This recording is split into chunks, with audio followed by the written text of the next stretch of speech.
Millions of people around the world wear mobile devices or have apps on their smartphones that track how much they exercise. John Yang explores whether that data from the Fitbit some of you are wearing right now perhaps and other apps also reveals sensitive national security information. Judy, a 20-year-old student in Australia took a close look at data posted late last year by Strava, a website and mobile app that tracks millions of users' athletic activity around the world. The student who's studying international security discovered that these so-called heat maps from trillions of GPS points showed not only mundane big city jogging routes, they also reveal the locations of bases where military forces and intelligence services exercise. Here's a map that he posted that he says shows where soldiers jog along the beach in Mogadishu, Somalia, near what's likely a reported CIA annex. This is a map of the Bagram airfield in Afghanistan. And here's a map showing where Turkish forces patrolled north of Manbij in Syria. For more on all of this, we turn to Zack Whittaker, the security editor at ZDNet, a website that covers technology. Zack, thanks so much for joining us. Help us understand exactly what information has been apparently inadvertently disclosed here that might be of use to enemies of the United States. So a lot of data, really, fitness tracking data from when you're walking, when you're cycling, when you're doing CrossFit sports. All this data is obtained by the fitness tracker in your phone, in your pocket, on your wrist, and it goes to an app called Strava and it's uploaded to their systems.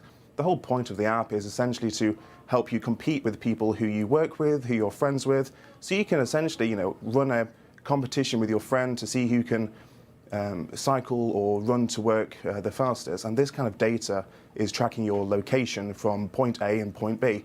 The map we showed of Bagram, everyone knows where Bagram Airfield is, but the specific information that's being used, that's showing where people are running or walking, how could that be of use to the enemy? This kind of data is available on the internet, it's available as a map, and anyone with an internet connection can see this map and can see areas, for example, if they're an enemy of the states, they can look at their nearby location. They can see where people are walking, people are moving with a fitness tracker in their pocket. And this it's quite obvious when people are nearby, especially in situations where they're in the military, in military bases, in the middle of the war zone. They can use this data to build up a profile of people who are in the military base, in a government facility, for example, and they can use it to plan attacks if need be. Today, the Pentagon urged Defense Department personnel to place strong privacy settings on wireless technologies and applications.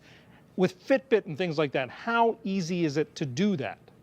It's relatively easy, but the problem that most people have been finding with this is that they didn't realize that their data was being uploaded in the first place because the privacy settings on the app involved, on the Strava app, it's very difficult to figure out exactly how this data is being uploaded in the first place. So you've got these different privacy settings that when you enable the privacy settings, they don't seem to stop the data flow in the first place. So it's very difficult and very confusing to the average person like me and you to figure out how to turn this data off in the first place.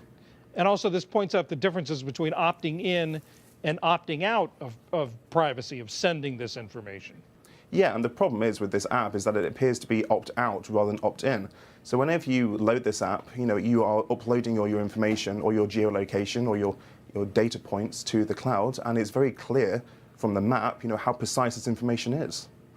Are there security and privacy concerns for average people beyond military, beyond intelligence services that average people should be worried about with all this information being sent up into the cloud? Well, obviously, the first and foremost priority is for people who are in the military, who are in government. They're the sort of people who might be targeted by foreign intelligence agencies for conducting espionage, essentially, by trying to turn them to a foreign power. If you know when someone is leaving and entering work and going back to their home, it's easy to identify people. It's very possible that ordinary people could face some reprisals from this as well. I mean, you've got people who are victims of domestic abuse and people who are concerned about stalkers and situations like that. And they can easily be, their privacy can easily be undermined by this. Zack Whittaker of ZDNet, thanks so much for joining us tonight. Thanks.